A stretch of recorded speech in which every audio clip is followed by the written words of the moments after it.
waiting for our online. Ready? Good morning. Hi, my name is David Willett, President of the Resolution Foundation. Welcome to our conference this morning, Net Zeroing In on Investment. You're going to hear first from Johnny Marshall, who is a senior economist here at Resolution Foundation. Just produced an excellent report in classic Resolution Foundation style, taking a big public policy issue, how we tackle the climate emergency, and then thinking through the distributional implications of that and how those could be tackled. And then we're going to hear from our three panelists: James Richardson, the interim chief executive of the CCC, Polita Clark, the Financial Times columnist, and also Ariba Hamid, joint executive director of Greenpeace. Do feel free, but our physical participants here, to ask questions, but also for our online participants, if you go to our website and our Slido page, do put in your questions there and I will try to pick them out, especially the ones that are upvoted. Good. Johnny, over to you.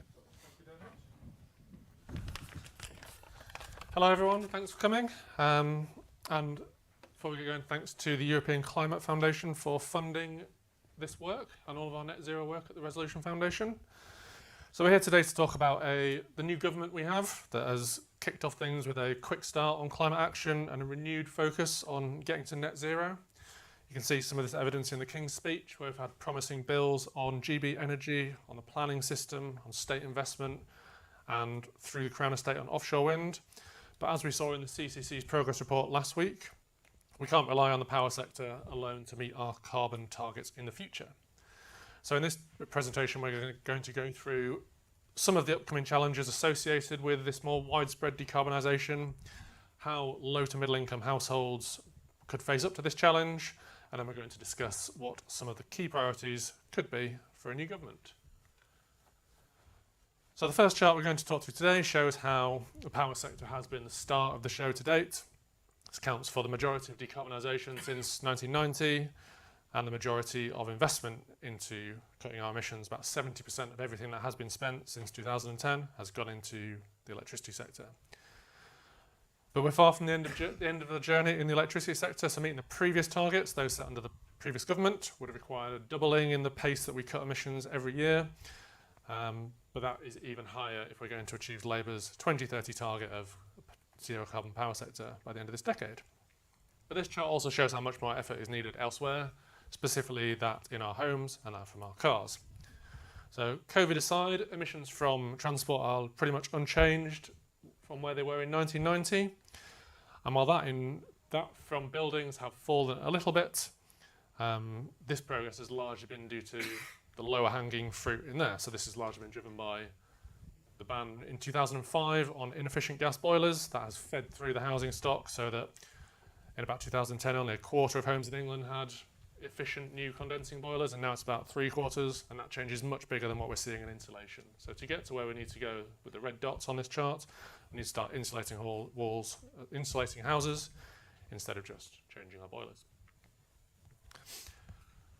And this next chart shows how this wider decarbonisation could impact families in different ways. So what we have here is the share of household carbon footprints that are due to different things, different types of emissions across the income distribution. And what we can see for almost all houses is that the majority of this comes from heating our homes in blue, driving around in red, and powering our homes in green. But for those at the bottom, those are like the bottom half of the income distribution, you can see that this is about 70% of total household carbon footprints, and it tails off significantly towards the top. So what we can see from this is that any action to cut emissions from these three sectors, these three key sectors, could have quite a large impact on all households, but specifically those on lower incomes. And as such, it means it's probably time to start thinking about how to cut our carbon emissions in a way that doesn't impact these people on who have lower means. And this means considering what we do in the wider economic context, so what's happening with economics more generally, the cost of living crisis, the impacts of the energy crisis, accounting for more and bigger trade-offs in all of our policy decisions, and ensuring that when policy does create winners and losers, it's not always those on the left of this chart that bear the brunt. And this all basically comes down to an investment challenge. So the big picture over the next few years is that compared to what was being spent on cutting carbon over the years of the coalition and Conservative-led governments, we need to increase spending by a factor of about 4. But underneath this increase, there's a change in the profile of expenditure, which will be particularly noticed to household budgets, and that's what this chart shows. And it's the general trend of low carbon goods and products and services being more expensive to buy but cheaper to run than their high carbon ancestors, which were cheaper to buy and more expensive to run. And this chart shows these changes in the 3 areas that we're talking about. So for cars on the left, this is the Vauxhall Corsa, sort of regular family car, small family car. You can see that the share of the total lifetime costs, that is buying it, running it, maintaining it, servicing it, insuring it, all these sort of things, the share of these costs that come at the point of purchase is about 10 percentage points higher than for a petrol alternative. This gap goes even more for heating our homes, where the cost of a heat pump is about 40% of the total lifetime costs, compared to less than half of that for a gas boiler. And for reference to electricity on the right, you can see that the gap is even bigger, where because wind turbines don't need any fuel, the vast majority of their costs is at the start than for a gas turbine, for example, which burns gas on and on and on as it's running. So even though in all of these instances, total lifetime costs may be lower for a low carbon alternative than for the high carbon one, it's the changes in the relative share of these costs that come at the point of purchase, which is the big deal. And this is where household consumption will be impacted, and this is where it will be more manageable for some than for others. And unfortunately in the UK we have a mixed record at best in making sure that households are not burdened with these high upfront costs. So this chart shows a history of how energy efficiency schemes have been targeted in the past. So the share of households in each fifth of the income distribution that are eligible for certain schemes. And what we can see is that over the years there's been a bit of a scattergun approach. So on the left, these two on the left are the ones that were in effect the start of the 2010s, the Warm Front and the Carbon Emission Reduction Target Scheme. And these were pretty well targeted in that low-income households are more eligible than their richer counterparts, and this is because they were based on lots of eligibility criteria such as income. They were based on a measure of vulnerability in the household, which included things like age and having dependent children, which is why the scores are so high for the second one. And the upshot of this was that it meant that where state funds were used, they were going more to low-income households than to higher-income households. Then we jump to the two in the middle, where these are targeted at very specific problems, so homes not on the gas grid or social housing, which is good for solving a particular problem, but it excludes huge amounts of people in the bottom end of the income distribution. And then the third sort of type of these is those on the right, in which eligibility is largely predicated by whether or not you own a home or live in a rental property that the landlord then owns. And this means that although you got good coverage across the sort of overall housing stock, it actually meant that richer households are more eligible than their poorer counterparts for support. So going forward, if a government is going to have to fund some of the cost of home upgrades, it's pretty vital that it does so in a way that means that poor households are more eligible for this money. And this is more important now than it was before because of what's happening in the wider economic context. So the impacts of the cost of living crisis are sort of still with us. Households are poorer, they're spending less, consumption patterns have changed. There's the lingering effects of the energy crisis still feeding through supply chains, meaning that some products are more expensive than they were. And this, again, relating to this is a particular issue for insulation materials. They've gone up nearly threefold since 2015 in price. And also higher interest rates mean there's not only higher housing costs for lots of people with mortgages, renters if those costs are being passed through, but it also means that the ability of people to take on debt to fund new purchases, such as leasing an electric car or adding debt to your mortgage to buy a heat pump or insulate your house, is less feasible, less attractive and less likely. As such, for the next government, a key focus is increasing a focus on where the government funds actually go rather than just the size of the pot available. But as well as making sure that investment is paid for fairly, we need to make sure that it actually happens, things actually get built. And what we saw in the election campaign and in the early days of this government is a big focus on the planning system. That has been in various speeches from the Secretary of State, from the Chancellor, and in the King's speech. And there's a general trend there of taking more decision-making power away from sort of communities and into government.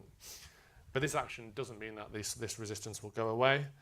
And this chart sort of shows that if you do pursue routes to trying to assuage local people, trying to convince them to do what you want, anything that's based on a financial transfer could see money going from, could see beneficiaries at the top of the income, because as we can see in this chart, most of what is proposed to be built in terms of batteries, solar photovoltaics and onshore wind, so the stuff you need to make the electricity system greener, most of this is being eyed to be built in richer areas.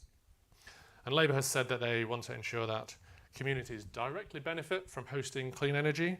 But the point we're trying to make here is if you use financial incentives to make this happen, and they are over generous because people might be resistant to hosting things in their communities without, sizable payoffs, there's a risk of money moving from households that are poorer to those that are richer, but also those that are younger to those that are older, and those in urban areas to those in rural areas.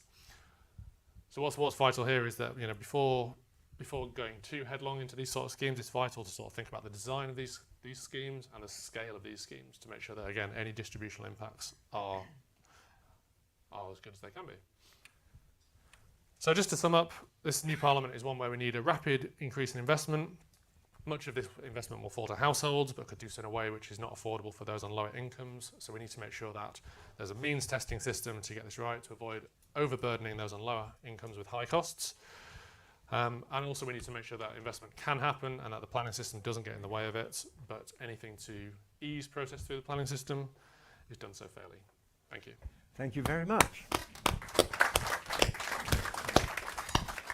Thank you very much, Johnny, and bring out very vividly the fact we're talking here about an increase in investment with big operational savings down the track. But in our Economy 2030 report, we showed how Britain is already a low investment economy, and also some really powerful observations on the distribution effects of some schemes. Now, James Richardson, you wrestle with this, and indeed the Climate Change Committee has done similar analysis of some of these programmes. What are the policy options now open to tackle the challenges that Johnny has identified? So I thought this was really interesting, and it's great that we are bringing these issues around fairness onto the agenda. It's absolutely central to getting it done.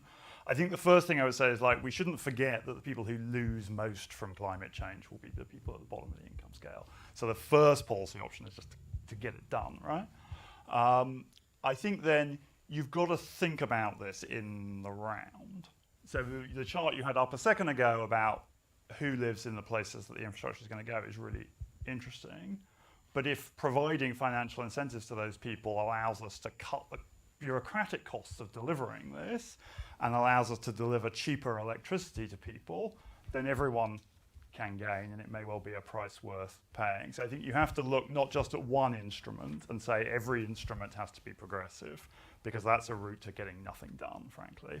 You've got to look at the position overall and say, look, overall, this needs to be progressive. We need this to be fair. But that may involve some elements of it where the money goes to people higher up the income scale. So for example, we used to subsidize Teslas. That might seem like a really weird thing to do, but actually those early adopters have helped bring down the cost for everybody. And now you can buy a second-hand electric car for the same price as the equivalent petrol one, right? People in low incomes don't buy new cars anyway, right? They're buying them second-hand, probably third-hand.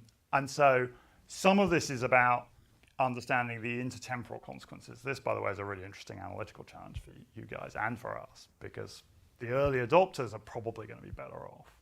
But actually supporting them can help bring down the costs for everybody over time, and that almost certainly is a good trade-off to make. In terms of the kind of key policies around this, I think I would really focus mostly on the heat sector, because that is the hardest one of these, right? Electricity will probably end up cheaper per unit because renewables are cheaper than gas. Cars are already basically cheap. If you buy a second-hand car, it's the same price, it costs less to run.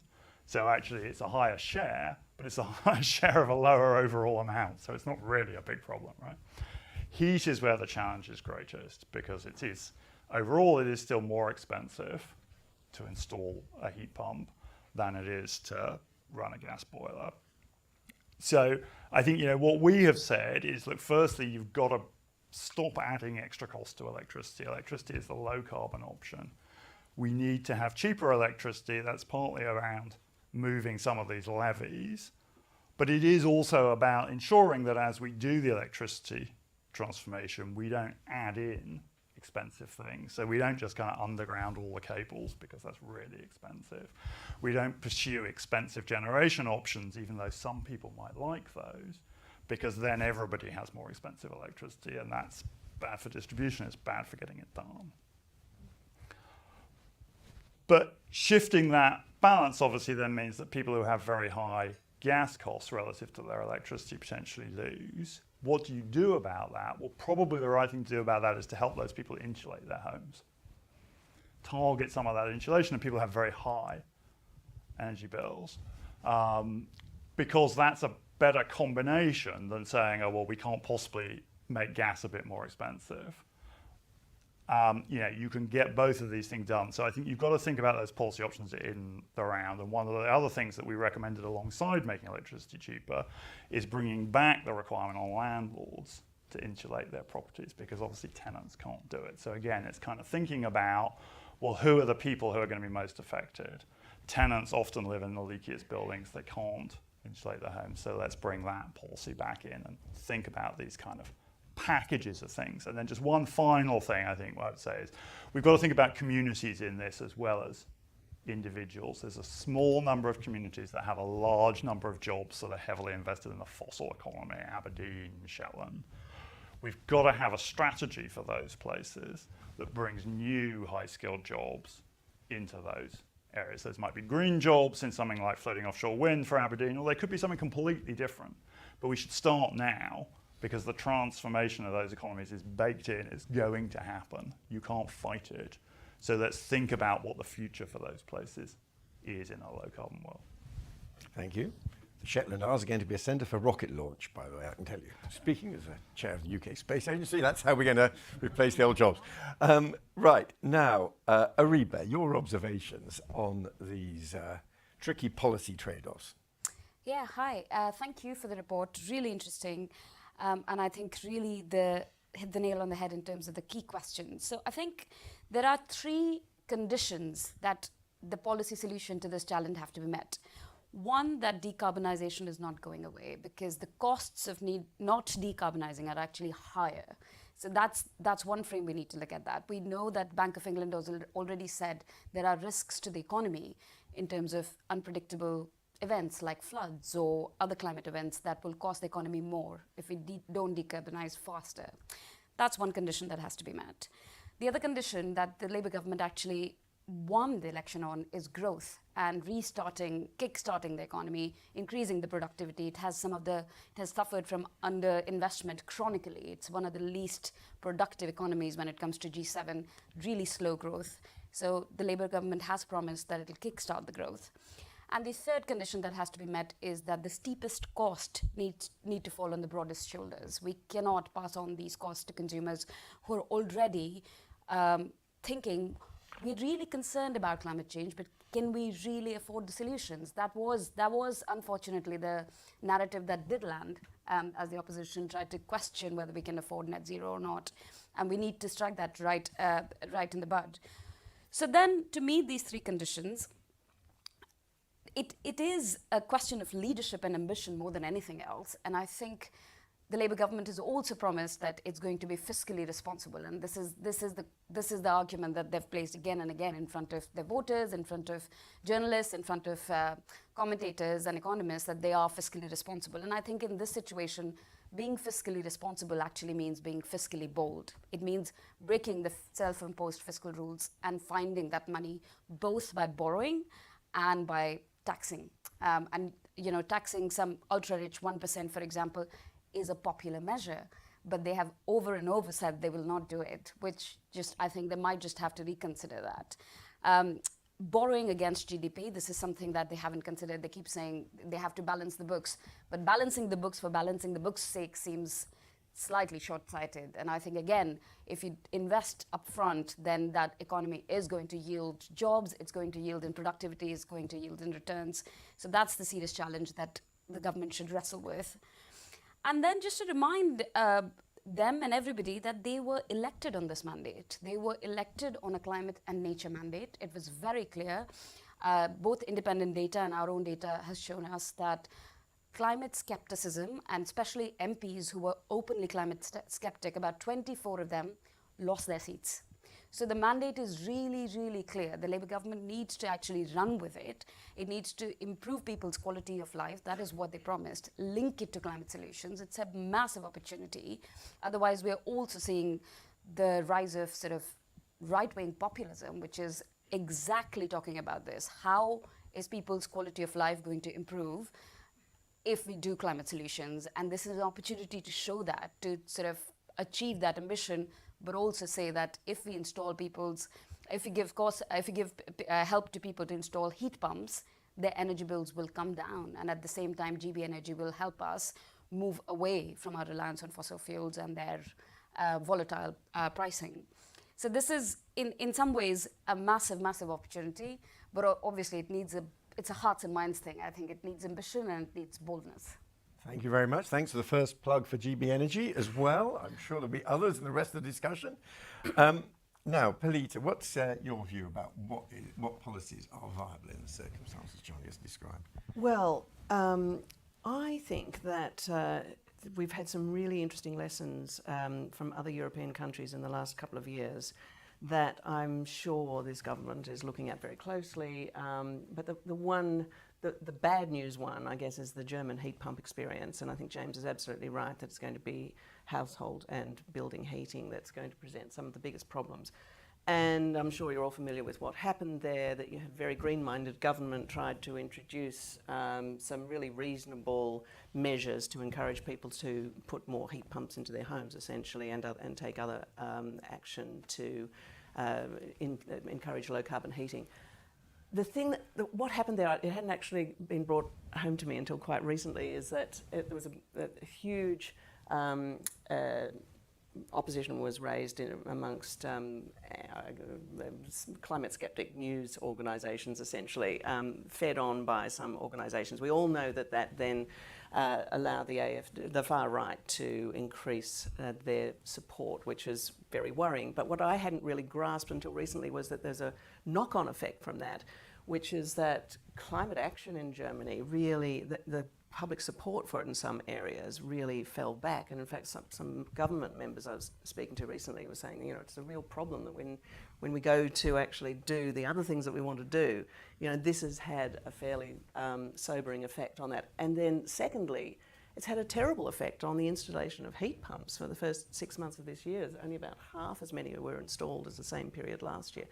So I guess what I'm in answer to your question, David, is really, we've got some great examples of what not to do and how not to promote these policies. And even though they look great at a macro level, when it comes to actually communicating what's being done and how it can help people, it's so important to understand that. And the good news side of that, I think, is what's happened in Spain with coal mining communities, where no accident that you've got in Teresa Ribera, an incredibly accomplished and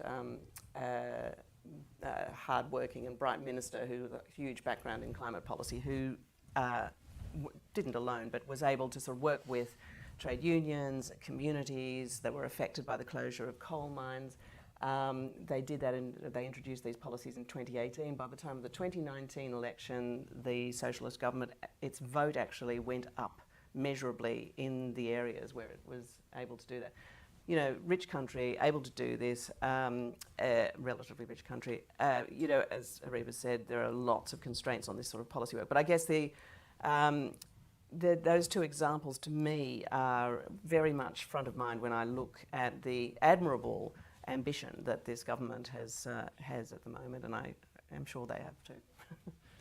Good. Thank you very much indeed. I'm now going to pick on one of the most upvoted online questions because it gets at the heart of some of the trade-offs. This is anonymous. We normally reckon that our anonymous participants are very senior officials. And then you have to work out for the question whether it's a DESNES official or a Treasury official. And this is from a DESNES official. This is what is the balance between the fiscal and spending options versus the non-fiscal options, such as planning reform.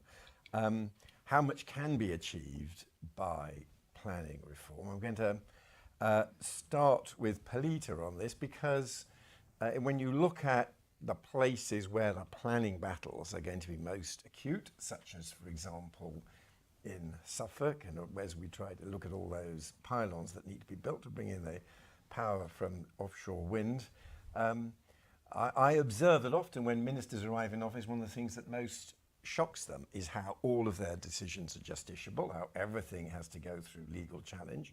How viable do you think it is to get on with planning reform to deliver these objectives, or will they need to turn on the spending taps? Well, you know, I have, and we've all, I guess, seen the courts deliver some incredibly important decisions when it comes to encouraging and allowing climate action to go ahead. What we haven't seen to this point so much, or there hasn't been as much focus on the courts being used to really block these things. So my sense is that we're in for a massive battle and it's going to be incredibly intense and very difficult. I don't see why it wouldn't be, but however, we do have a Prime Minister who is extremely au fait with the UK legal system and has brought in some really interesting people as well. So, I think it's a very, very acute question, and it's not clear to me at all that unfortunately everyone wants to see things happening after many, many years of things not happening.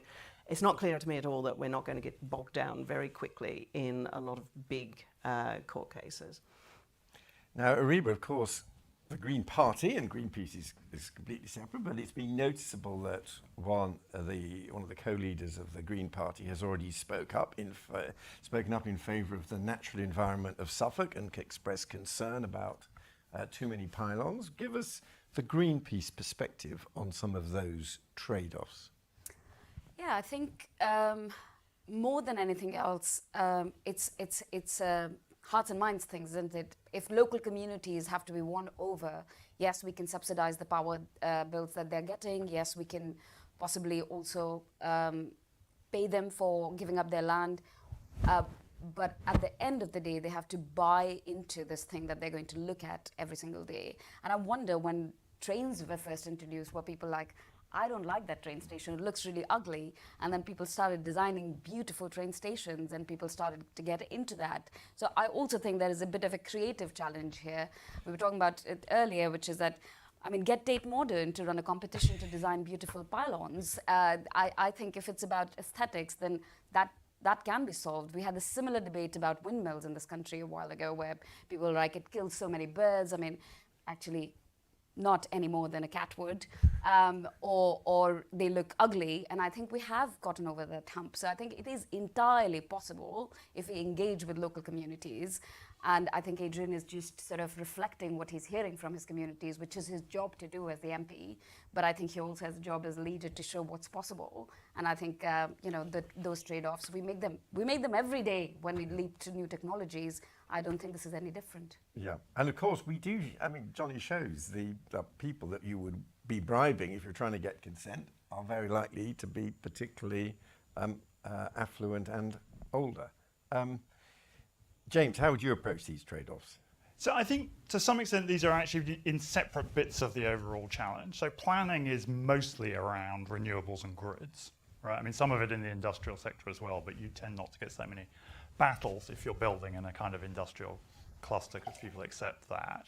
And that's about electricity, which we need a lot more of. So these things do need to be built, and we need a planning system that starts from that recognition and then asks the question of where is the best place to put those things, rather than what we have at the moment, which is something where everything has to justify itself without reference to any kind of alternatives, and the whole thing is geared around finding reasons to say no to things. Right.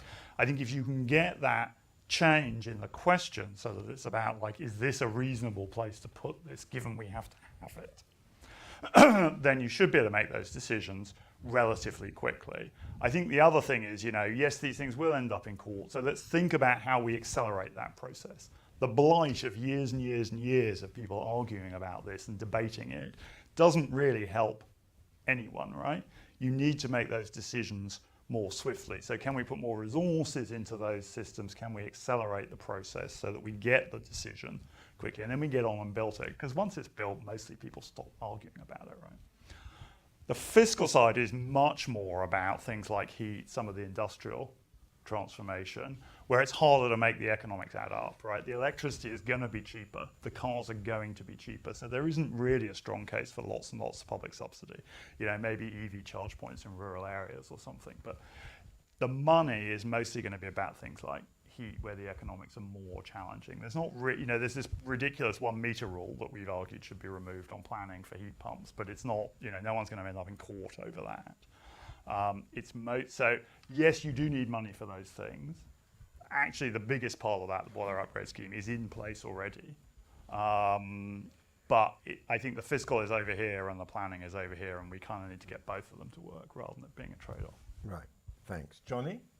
I'd say that planning is a sort of necessary first step for getting everything else sorted. So as James has said, getting electricity, as much cheap electricity as possible is super important, and that's not just from a cutting carbon's point of view, but from a fairness point of view. So if you opt into a higher cost electricity system, bills are higher, running a car is more expensive, heating your home is more expensive, and the distributional consequences of that years and decades down the line will be baked in by decisions that are being made now. So if we can get to a way where the planning system is eased or changed in a way that allows this lower cost system to be put in place, the benefits of that will be much better, much clearer as we go on.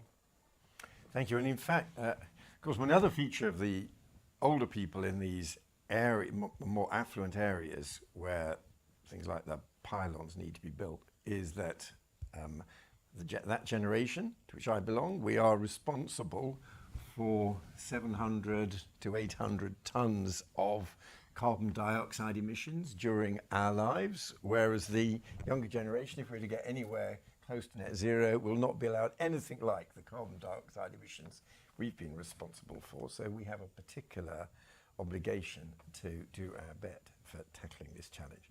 What Johnny has just said on electricity neatly leads into the other most upvoted question, and then I will turn to our physical audience people to intervene. But let's just stick with it. In fact, I'm going to go start this with Johnny, and this is something that James also referred to, this problem of electricity prices being so closely allied to gas prices. What is the mechanism to de-link electricity prices from gas prices? We've done some thinking on this.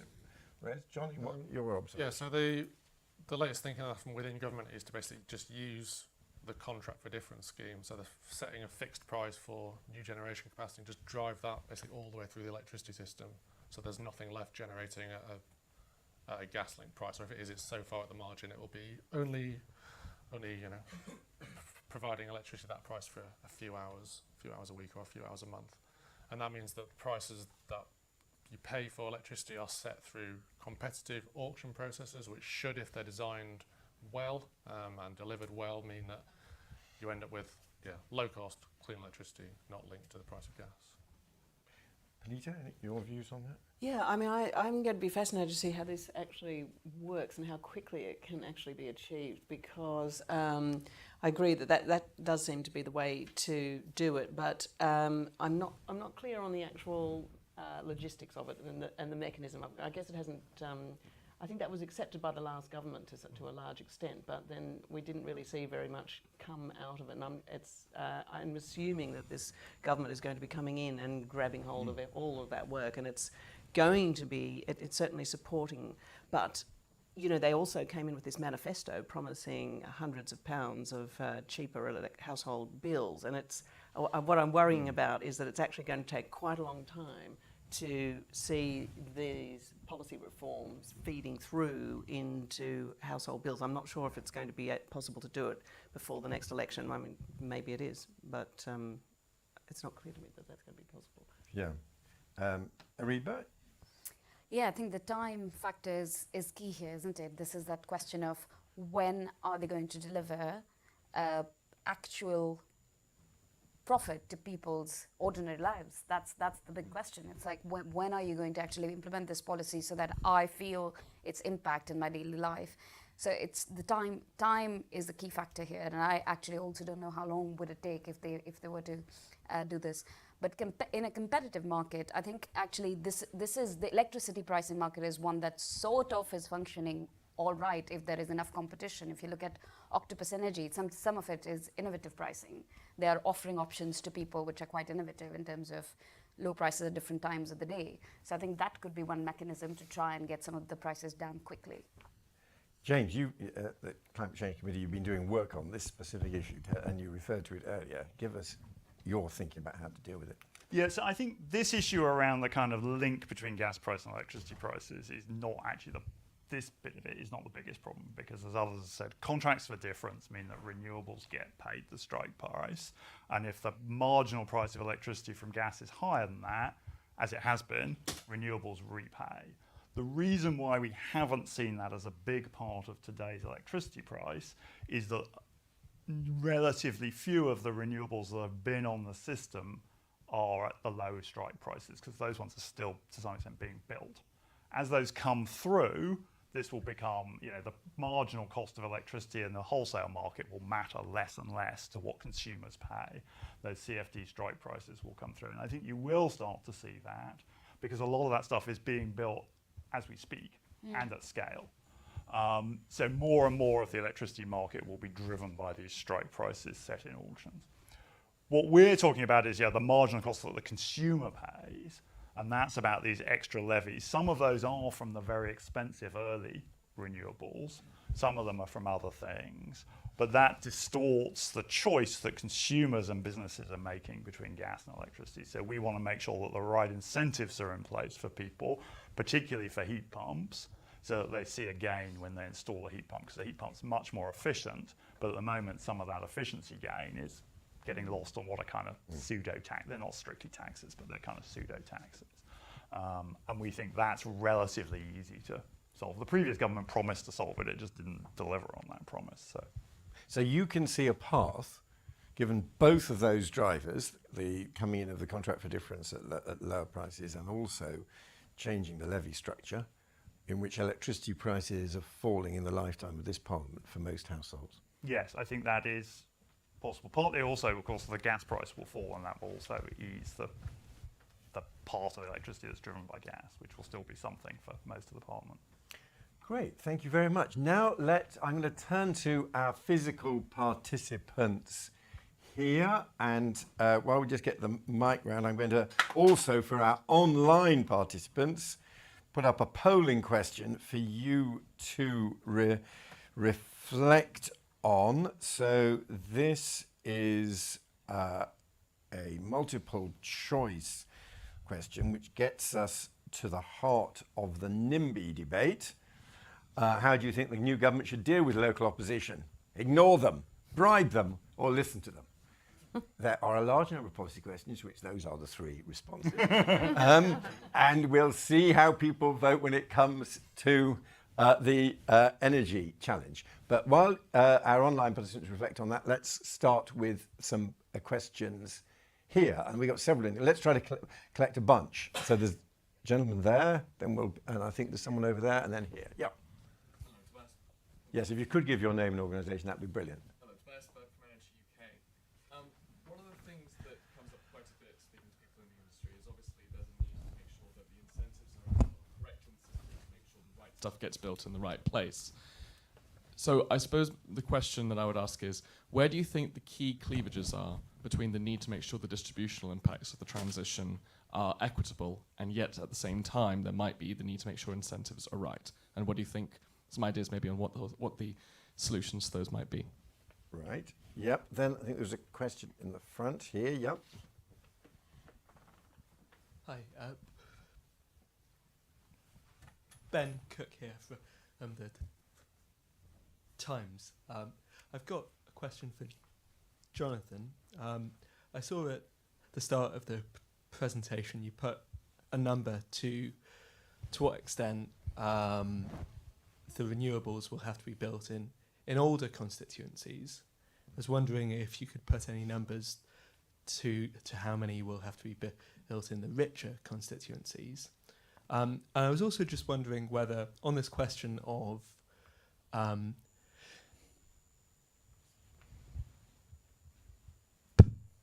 paying those constituents more for, or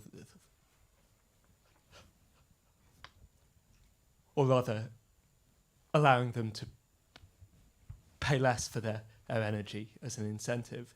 Is that still hypothetical, or is that something Labour have said they will definitely do? Right, thank you very much. And I think there was a question over there towards the back. Yeah. We'll take those three, and then I will turn to our panel, starting with Johnny as one question specifically for him. Yep. Hello, Hannah Capitanovic, a lead researcher at Demos. So we do a lot of work on involving citizens in policy making. So this poll is very interesting, and I take some issue with the listen to them, maintain the status quo on building, because I think it depends, as was said before, the question that you ask. So really my question is, what do you think the role should be of citizens here, and to what extent should they have a say? Right. Johnny, why don't we start? We'll work across the panel this way, especially as one of the questions was specifically for you, but feel free to comment on the other two if you wish. Okay, so on the question, thanks Ben. As that chart showed, around 2/3 of planned solar applications are in the richest, or the two richest quintiles, so the richest 40% of areas, and that's about less than 15% in the poorest areas. So there's a big swing there, and that raises questions about how to incentivize these. So if building this solar energy will make the total cost of running the electricity system lower, but the share to which those lower costs are concentrated on the people who have to be incentivized to host these things in their areas will be in that. The money either goes to them or it goes to everybody. So the extent to which you have to pay these people or incentivize these people means benefits could be, the benefits of a big solar farm could be concentrated on the 10 people that live near it, or it could be concentrated on everybody. It's how you design these subsidies, which is a key point, and that sort of speaks to Tobias's question as well.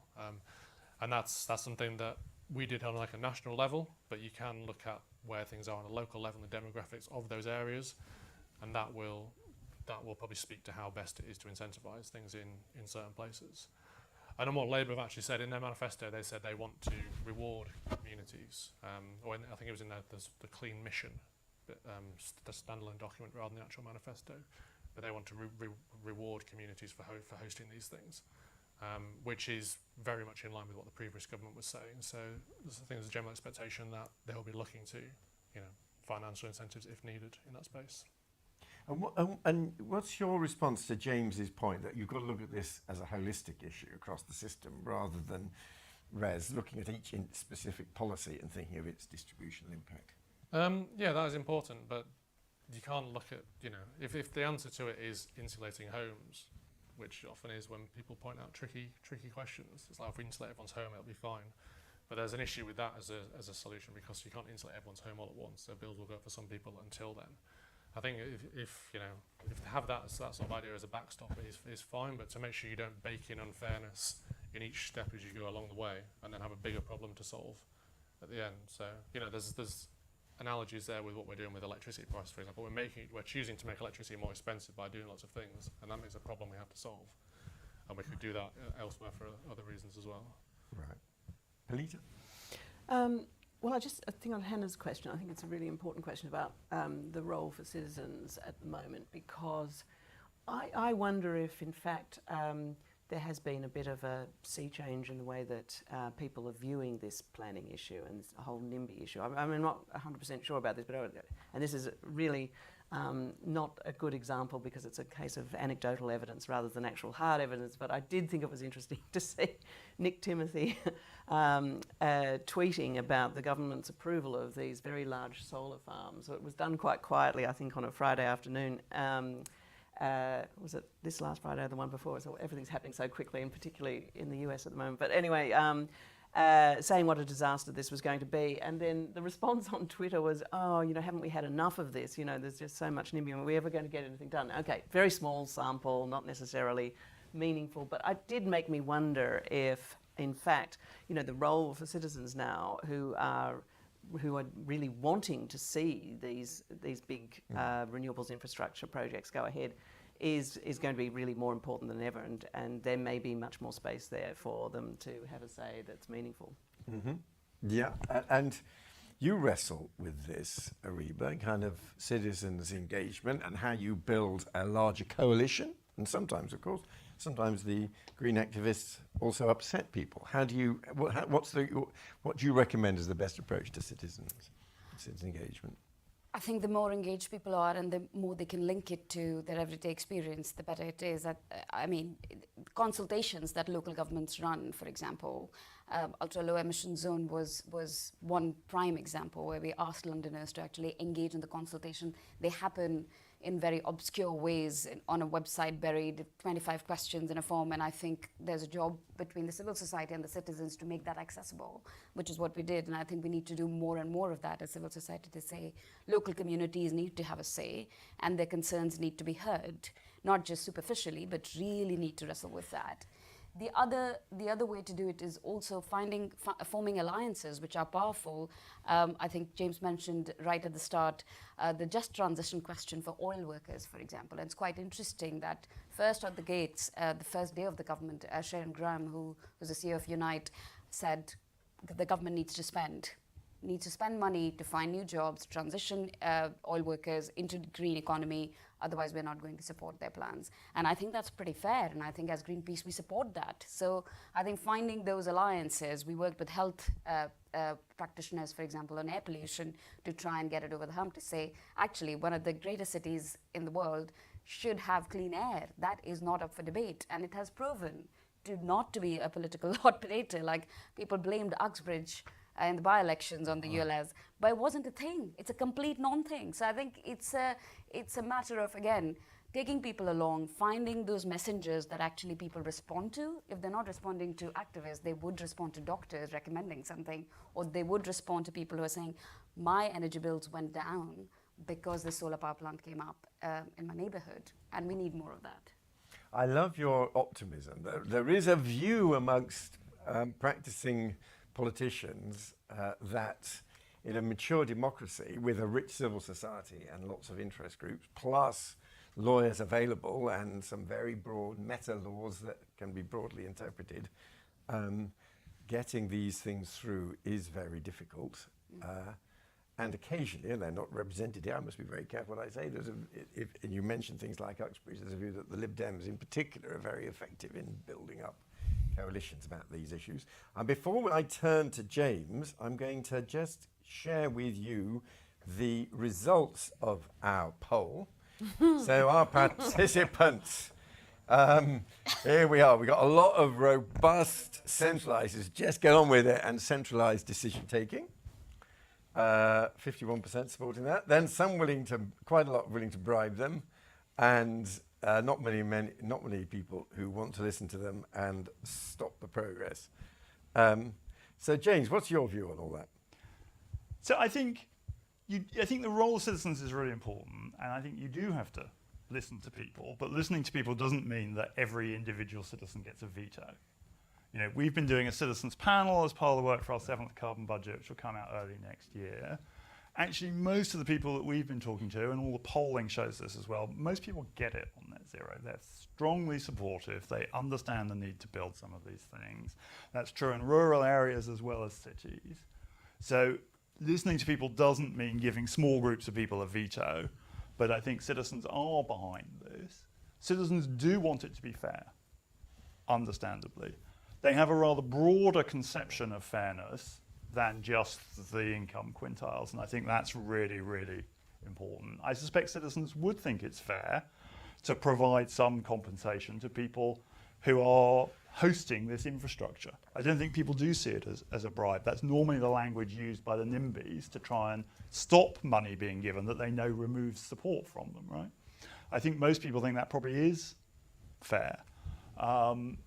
So I think it is important when we're trying to promote fairness to actually understand what people mean by that, because it's more complicated. And I think, again, some of these intertemporal issues that arise with the incentives issues that we were asked about as well. Again, I think people understand that it's fair for people who adopt these sustainable technologies to benefit from doing that. And that does mean early on, it's mostly going to be better off people. You know, all electric cars start off as new. There's nothing you can do about that. They'll become second-hand later. So if you support electric cars, you're supporting people who buy new cars. But the benefits of that will move down. We're starting to see that already. So I think people do understand these things, and we need to bring that understanding into our debate and analysis. Otherwise, actually, we'll end up with the wrong policies. If we're too focused on what's easy to model in this distributional space, actually we'll end up missing what people really think of as fair. So I think there is a way of listening to people, providing some financial support to people who are helping the transition, and getting on with rapid decision making. That's very encouraging, and it's optimistic. I mean, I don't mean that critically. It's good that we should have this faith. I would add that the centralising approach is sometimes a model which local democratic representatives find helpful. It's quite easy if you're a local councillor or even a local MP, when you're facing these pressures to oppose stuff, to be able to say, of course, I personally would love to be able to oppose it, but there are these central rules and we can't do anything about it. And I have met local councillors for whom that argument is the best get out that they've got in the circumstances. We've had I'll just call up also an upvoted comment, which is, it sounds a question, but it's really a comment which very much reflects what you were just saying. If we can pull that up on the screen. I think this is a person saying, I think you can centralise decision making while still listening to local people. That has been upvoted quite a bit. But I'm going to move on to another question, if we can get it up on the screen, because it's very topical. And this question is, the government is launching its skills agenda today. Will this help ensure there are sufficient trained and accredited installers available to install the heat pumps, solar panels and electric vehicle chargers needed to reach net zero? Johnny, tell us about the labour market side of all that. I think one of the interesting things with the skills discussion around net zero is how much just the sort of seeding is needed at the very start. The size of these markets is going to be huge, and the ability for companies within those markets to invest in their own upskilling and their own workforces is massive. Like, there's no one now we're saying we should be creating new, electric car technicians or whatever the official job title is, because that industry is, self-fulfilling. It's creating its own new employees and own skills within that. So the same for, with heat pumps and with solar panels, for example. It's just very targeted interventions at the start, highlighting what the key sort of blockages are in the labour market, where the gaps are, where the sort of skills, just slight tweaks need to be made. It's something that could roll on and have sort of big benefits in the future, rather than something that needs to be a long-term, very overly managed system. So you're relatively optimistic. There's a lot of optimism around at this moment, which is good. You're relatively optimistic that this skills agenda is in the process of being tackled and resolved. Well, if you think every house almost every house is going to have a heat pump within a few decades, that's going to need a lot of people to put those in there, and that's a career if you're finishing education and looking at what to do with yourself. You might, that's something that is an option just as much as another trade or another role is. So it's just a case of getting the spark there at the start, so that these jobs can just go on and on and on. Right. Polita, are you as optimistic? I'm afraid I am. I'm loving this. I'm loving it. Very good. Well, I guess the thing is, I having been on the receiving end of many excellent groups that spend a lot of their time looking at green skills shortages and, in fact, overall skills shortages, the fact that the government has come in from the get-go and has said that this is going to be a priority and this is how we intend to approach it. I am just relieved to see so much attention being put to it. What the outcome's going to be, I'm not 100% sure, but I just know that going on as things were was not looking very brilliant. So yeah, I am. Thank you. Rima? Yeah, I'm very pessimistic about this. No, I think we need this, but what we didn't actually maybe cover in the discussion earlier is the private sector and signaling to the private sector which way the government's going, both in terms of skills but also in terms of investment, which is what the National Wealth Fund is trying to do. But you know, if you've ever interacted with, I mean, every CEO of a private company I've ever interacted with say, all we want is market signals and predictability, and this is what that is. So I think yes, we need that from the government to be able to then send those clear signals, so that then the private sector starts moving in and start creating these jobs. Also regulate them, because I think companies will continue to invest in fossil fuels unless the government stops subsidizing that and starts diverting the attention from that sector to this. So I think this is a really important first step. Right. Thank you. James? So I'm going to add to the optimism. I also think that clear demand will bring forward supply. We know that's true in the British labour market. But I think where the government can then help is in supporting that clear long-term demand. Some of those are about signalling, which is why some of the signalling we had last year was particularly damaging. We need people to realise when they're entering the labour market, if I become a heat pump engineer, I've got a lifetime of good work, and I can get up every morning and think I'm doing something for the planet as well as getting a good salary. So that messaging is important. But there's also things that the public sector can do directly, right? Decarbonising public sector buildings. Right. We need to do it. Yep. Setting out long-term contracts for that can bring forward generations of people who know how to install that kit. The Forestry Commission can be doing apprenticeships in forestry. We need a lot more tree planting, right? There's things that the public sector can be doing that are part of its own business. They're not extra costs, but they can solidify that demand early and give it longevity, show people that this is a long-term program.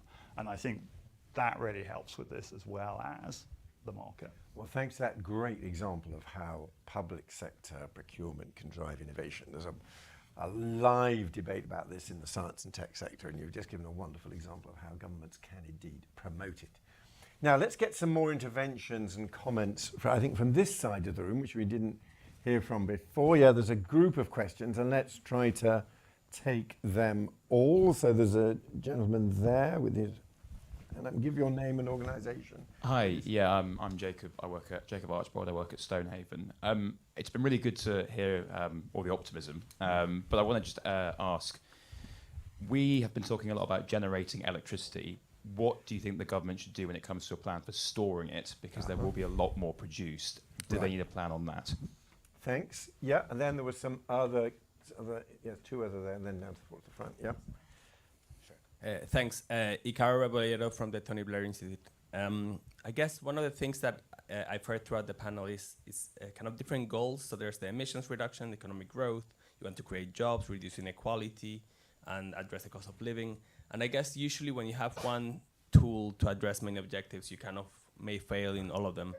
And it's kind of whether there's a need to focus a bit more, or basically how do you address that kind of, you want to have your cake and eat it, but realistically, usually you may end up missing all your goals. So some comments on that. Align policies and objectives, yes. Matteo Carrozza from the Nationwide Building Society.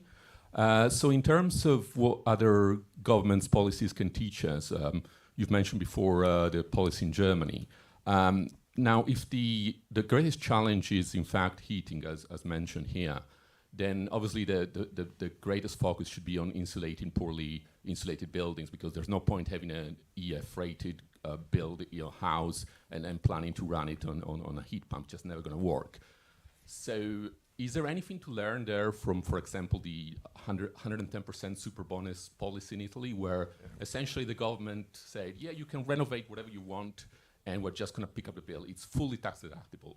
Obviously, the impact of that was a lot of buildings were insulated, but the cost was huge. Is there anything we can learn from that? Right. Yep. Thank you. I think, yes, one, and then a question here at the front.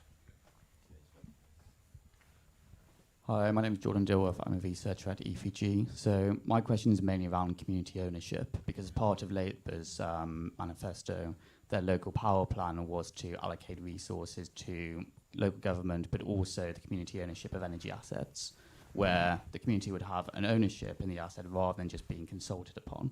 So my question is, how much of a role do you see the community ownership of local assets as both engaging low and middle income households as opposed to more traditional private investment?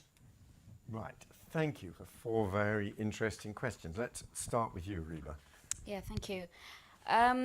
So on, I think the community ownership question and the battery storage question is slightly interlinked in the sense that it's about decentralization. I was talking to one of the new MPs who's elected in a rural area, and he was talking about how the farmers really suffer the worst consequences of climate impacts. There was a storm, it's been too wet, and when there are electricity shortages, they just have to wait till the central system restores it. And I think there is something about community ownership and decentralization of battery storage that will resolve that problem. So big question there, and I think it's linked to upgrading the grid as well. We don't have grids that are fit for purpose right now. So alongside that, building battery storage, making sure that there's some decentralization built into it right from the start. The focus question, really interesting one. Much needed dose of cynicism this morning, maybe. I actually think that we are at the stage where economic policy and climate policy are virtually inseparable. I do think that anyone who's trying to separate them is not probably going to deliver on their ambition. So for me, if for an economic policy to be successful, if it's not delivering on decarbonization, it's not delivering it in a fair manner, then it's probably not doing its job. Is it hard? Yes, I think so. It's really hard. And that's why some of the early signals that we've seen from the government, including some of the interesting appointments, are encouraging. The proof is in the pudding. Too early to say, but I do think that they will be judged on all the 3 things. I don't think that if they just do a transition without necessarily making sure that it's fair, I think it's going to be a problem. They're planning for a 10-year tenure, and I don't think they can do that if they miss one of the goals. So, and I think they know that, but that's the job of the civil society as well, to hold their feet to fire on that. And then there was a question about heating. Oh yeah, the Italian policy. It's so interesting. I think this is where I think you can't possibly deliver on the mission without spending. And this comes back to the question of breaking the fiscal rules. I think fiscally responsible right now is about spending in a responsible way.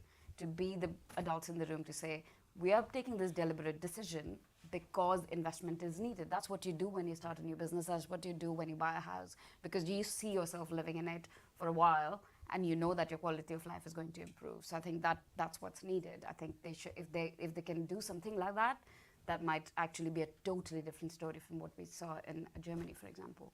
Right, a different definition of fiscal responsibility. Wider understanding of it. Okay. James, your observations on our 4 questions. So lots of stuff here. Let me start with the electricity. I mean, I think we know roughly the answer to this. For kind of short-term, high-frequency use, it'll be batteries, and for longer-term, it'll probably be hydrogen round-tripping. Those technologies exist. This is not the biggest problem in the system, although it gets a lot of attention.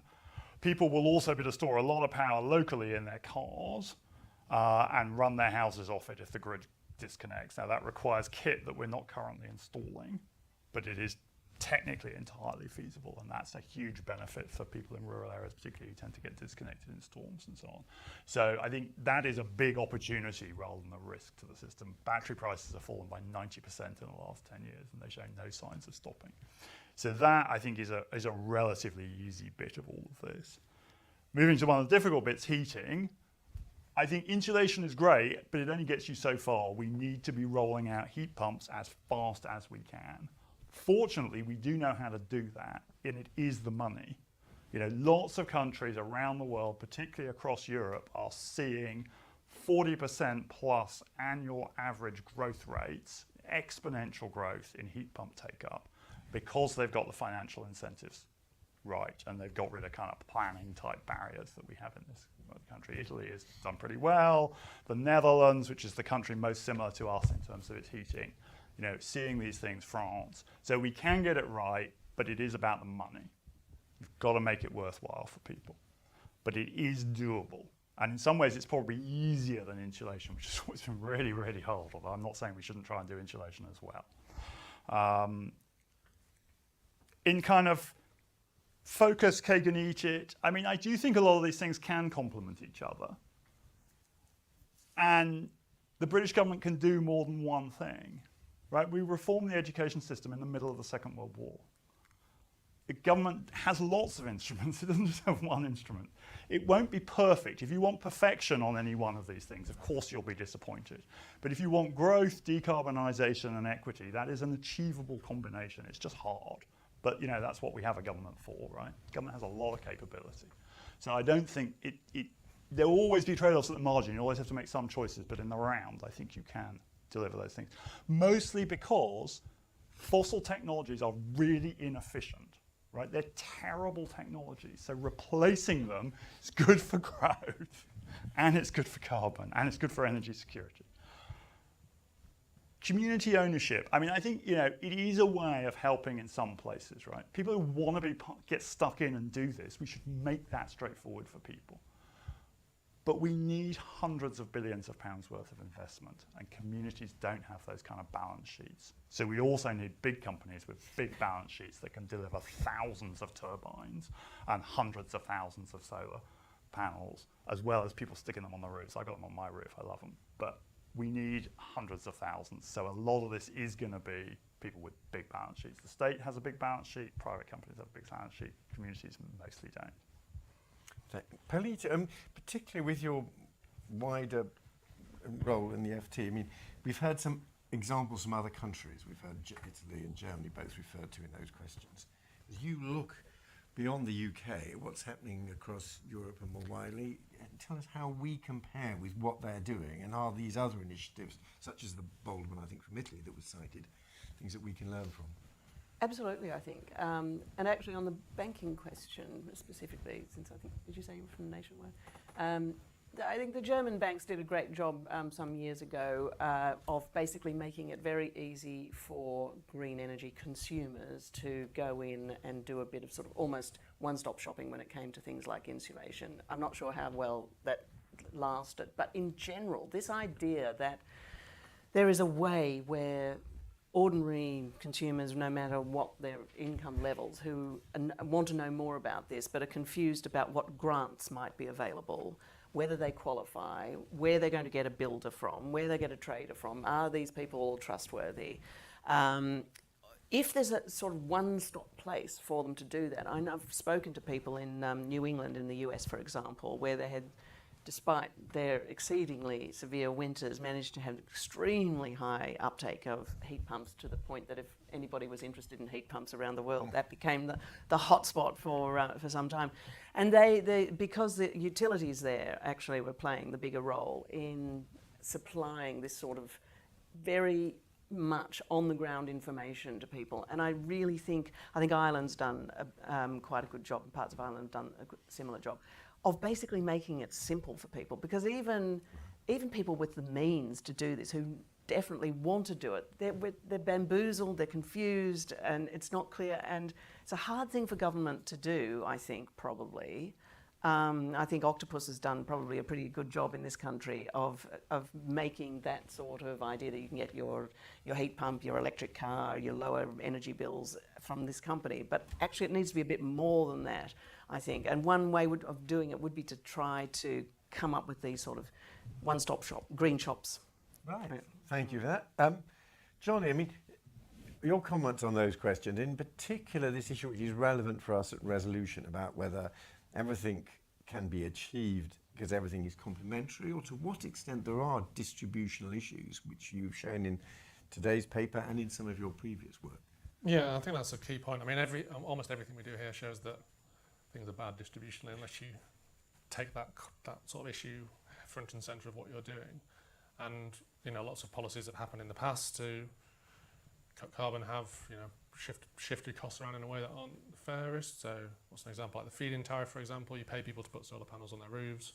There's a big upfront cost to doing that, so the panels go on the roofs of people who can bear that upfront costs, but they're paid for by everybody. And unless you sort of think about how you design policy going forward so that those like barriers are removed in a way that means benefits can flow to those on lower incomes or whatever sort of other distributional issues you're focused on, you're going to end up in a situation where one policy priority is overcompensated at the extent of other ones. And with the challenge ahead for the rest of this decade and the decade beyond that, we move beyond, to things that are going to be more of an issue in people's lives. So to sort of take a wider view, I guess, of how the policies will impact people is something that we'd be saying is important. Good. Well, thank you very much indeed. Now, I just got time for one final comment for our panelists, because I think it's been fantastically optimistic. People believe that this can be achieved and that the trade-offs are not too powerful, the trade-offs are not too painful, that they can be delivered. I think, and I'm going to start with Ariba, because I think she made the point, although Labour are thinking about working over 10 years and 2 terms, there are, of course, specific commitments for 2030, particularly reducing emissions by 68% compared with 1990 levels. So I'm going to ask each of our panelists, starting with Reba, can Labour achieve that 2030 objective? And what more do they need to do to make it possible? Just identifying one thing. Oh, one thing. A plan. A good plan. And I think we've seen bones of it already. I would say 2030 is also the deadline for restoring biodiversity. And I think if we just cut our emissions but don't restore biodiversity, that'll be a job half done. So I think they need to do both in tandem. We need to see a little bit more ambition on biodiversity. And these things are linked. But I think if we can reduce emissions to the level that we have right now, I have no doubt that it's possible to do. What we need is really the right people in the right rooms making the right decisions, and I think it's possible. Thank you. James, you are one of the people in the rooms making these decisions and producing reports on how it's going, very recently. Indeed, last week. So we did say we think the target is at risk, the 68% by 2030, and that the government needs to take urgent action to get back on track. But we do think it's still achievable if we see that action. We set out 10 recommendations in that report. I'm not going to go through them all, don't worry. But if people want to see them, they're in there as to what we think the highest priorities are. If I had to kind of summarize that as one thing, I think I would say that it needs action beyond just the power sector. It needs action on transport, on heat, on industry, on tree planting. If we get action across the board, we can still hit that target. Yeah. Polita? I will be slightly shocked if that target is met, I have to admit. It's so stretching and it's globally really very ambitious. Part of the reason that I'm worrying about it is I think James's report made some excellent recommendations, and I do think this government is going to try to probably meet all of them. I don't know of a single one of the 10 that it wouldn't. But part of the problem, I think, is going back to the question on storage, where we've had these, despite everything that's gone on in the last sort of 10, 14 years, a lot of incredibly good work was done to, for example, stimulate a grid-scale battery market. And then a lot of work was done to try to integrate that extra storage into the existing system. Unfortunately, we're here in 2024 where it's not happening at the pace that it should have because of really knotty, difficult things like how you actually sort of solve skip rates and how you actually upgrade the systems, the computer systems literally almost, in the ESOs, in the electricity system operators. These sorts of really difficult problems are the ones that I'm sure that many people in the incoming government have thought about and know what needs to be done. It's just when it comes to actually doing all of this stuff all at once at scale, it's going to be difficult, I think. Yeah. Johnny? This is a perfect opportunity to plug our next report, which is going to be on transport emissions. So I'm going to say that it's not, without tackling emissions from our cars, public transport, our planes, we're not going to be able to get to 2030 targets, and there's some ongoing Resolution Foundation research on that at the moment. Thank you very much, Johnny. Thank you for all of our panelists for excellent contributions. I think there is an underlying optimism which is very encouraging, and a belief that the resources released by decarbonising themselves will help us tackle the equity challenges we face. Thank you to our panellists. Thank you to you for attending in person, and to our online participants. And thanks to Johnny for an excellent report. Thank you very much.